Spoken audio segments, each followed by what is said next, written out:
How does transferrin saturation relate to anemia in RA? Transferrin saturation is an important measure in understanding anemia, especially in rheumatoid arthritis. It reflects how much iron is bound to transferrin, which is a protein that transports iron in the blood.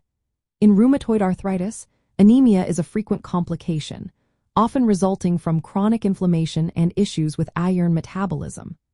Knowing transferrin saturation helps us identify the type of anemia present and informs how we manage it. In patients with rheumatoid arthritis, anemia can stem from two primary causes: anemia of chronic disease and iron deficiency anemia.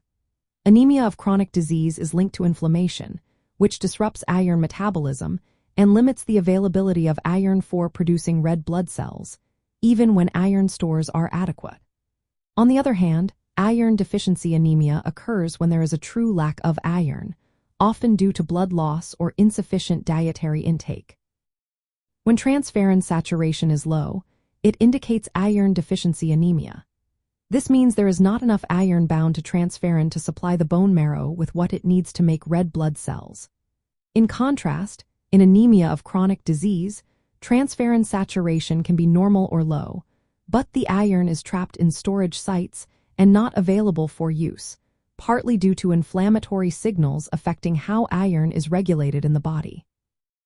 In rheumatoid arthritis, low transferrin saturation suggests that iron deficiency is contributing to anemia. This is especially true for patients whose inflammation is under control, indicating that iron deficiency plays a larger role when inflammation is managed. Conversely, if transferrin saturation is normal or only slightly low, it often points to anemia of chronic disease, where iron is present but not being effectively used for red blood cell production.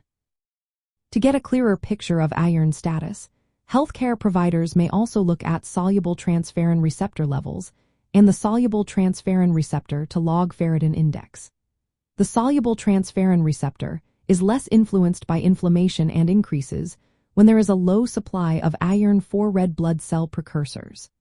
If the soluble transferrin receptor is elevated and the index is high, it suggests iron deficiency anemia. If the soluble transferrin receptor is normal or low with anemia, it indicates anemia of chronic disease. In summary, low transferrin saturation in rheumatoid arthritis anemia points to iron deficiency, while normal or mildly low transferrin saturation often indicates anemia of chronic disease. Measuring transferrin saturation along with other iron studies is essential for accurately diagnosing the type of anemia in rheumatoid arthritis patients. This distinction is crucial because it guides the appropriate management of anemia, ensuring that iron supplementation is provided when needed and that inflammation is addressed to enhance red blood cell production. Understanding these relationships helps improve patient outcomes and manage anemia effectively as a complication of rheumatoid arthritis.